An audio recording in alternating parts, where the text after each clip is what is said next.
Hello, and welcome to the Self-Care with Herbs segment of the Elder Tree podcast. I'm your host, Jess Bosscha, naturopath, herbalist, and medicine maker.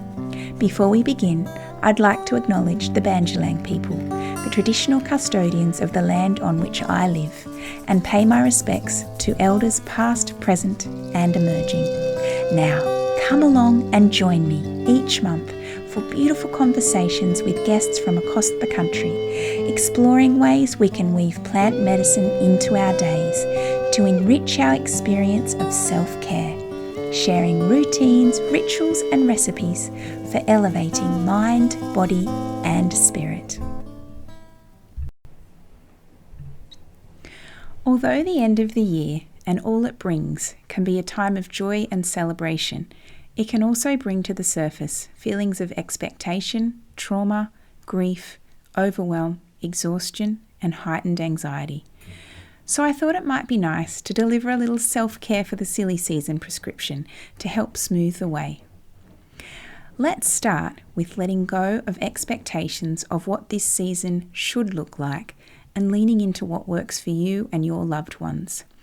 And for some of us, this might look like lying low and cocooning ourselves if this time of year brings up trauma and grief.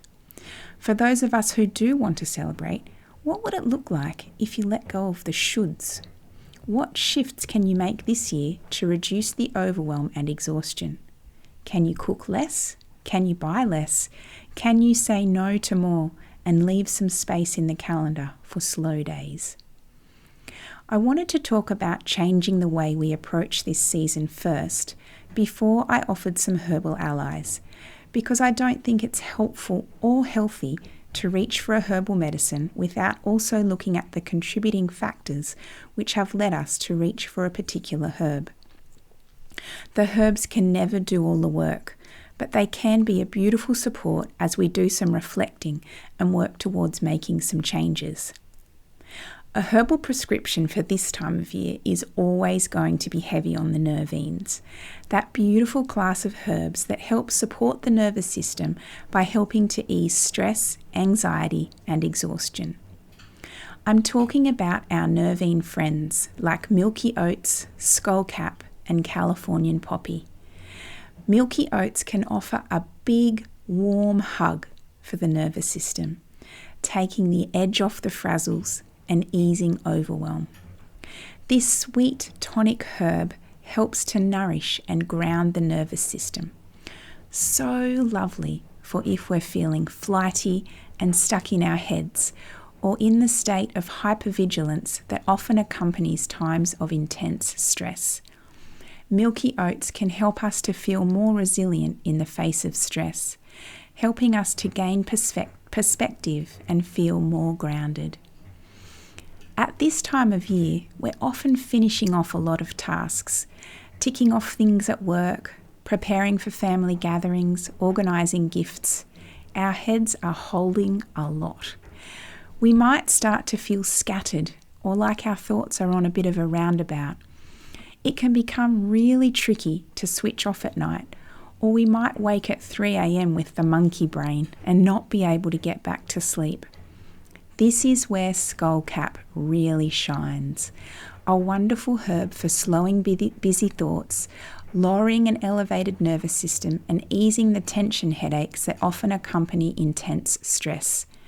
Skullcap allows us to have the thoughts without them ruling us. We can detach a little and not get caught up in the whirlwind of an increasingly busy head. Skullcap can help if we feel our stress coming out in our bodies as muscular twitches or spasms, eyelid twitch, I'm looking at you, calming both the mind and the body. And another superpower of this special herb, helping you to experience deep, restorative sleep, winding down the thoughts to allow you to drift off and deepening your sleep so every little movement or sound doesn't wake you.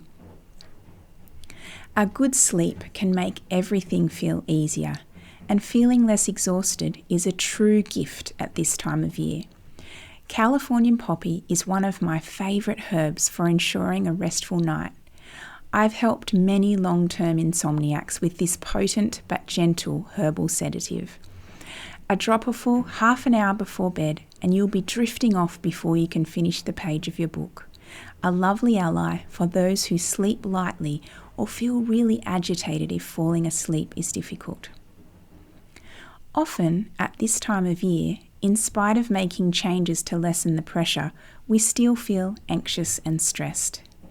Adaptogens are beautiful for helping to lighten the load and carry us through, helping us to respond to the stresses we face in a healthier way.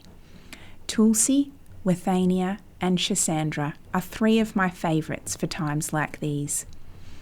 Tulsi is a beautiful aromatic herb that can be lovely as a daily cuppa. Wonderful at helping to lift our vitality and spirit when feelings of anxiety can have us feeling bogged down and overwhelmed. Tulsi also helps the nervous system to respond with less intensity to stresses, so we're not feeling constantly heightened or stuck in fight or flight. Like milky oats, Withania is grounding and restorative for when we're feeling wired but tired, nervous and highly strung, but with a deep sense of exhaustion under it all. Withania shines at times when we feel a high level of responsibility and have lots to do, but don't have the motivation or energy to do it all because we're burnt out. Hello, end of the year. Schisandra is a bitter herb which helps us understand its ability to support the liver. And I think most of us could do with a little liver support at this time of year. I really love Schisandra for gently and sustainably lifting energy levels without pushing us further into that crazy cortisol energy. If exhaustion is looming, Schisandra is your friend. If this time of year brings up feelings of trauma or loss or grief, you might like to lean on herbs like hawthorn and motherwort. Hawthorn is special medicine for holding a heart that's grieving, helping us to feel safe to release burdens and pent-up emotions, allowing us to feel held and grounded, encouraging resilience, empowerment, and forgiveness. Motherwort also has a strong affinity for the heart and can be hugely supportive when we feel our stress in the heart. We might feel tightness, pressure, or palpitations in the heart during stressful times, or maybe our hand naturally drifts to the chest to hold the heart when we feel anxious. Perhaps we feel disconnected from the heart and all in our heads, or don't feel able to express our emotions.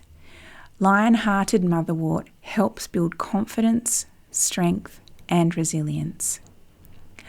A herbal prescription for the silly season would be lacking if we didn't include herbs to support the liver and digestion. At this time of year, we may be eating all those yummy celebration foods that aren't a regular part of our diet, and this might make us feel a little bloated or nauseous or uncomfortable in the tummy. Herbal bitters like dandelion, gentian, and yellow dock can help to support digestion and allow us to feel more comfortable with those richer foods. Carminatives that can help soothe the digestive tract and ease bloating or excess wind can also be helpful. All those old favourites like chamomile, peppermint, and lemon balm. We've already touched on 2 of my favourite liver herbs, Schisandra and dandelion, but if we feel like we might need some extra support for those celebratory drinks, we could lean on that liver supportive powerhouse St Mary's thistle or our friend Globe artichoke, who can also be a lovely digestive aid.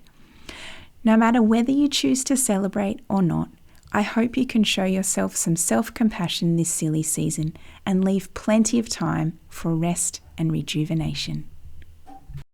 I'm so glad you tuned into this episode of Self-Care with Herbs, a segment of the Elder Tree podcast.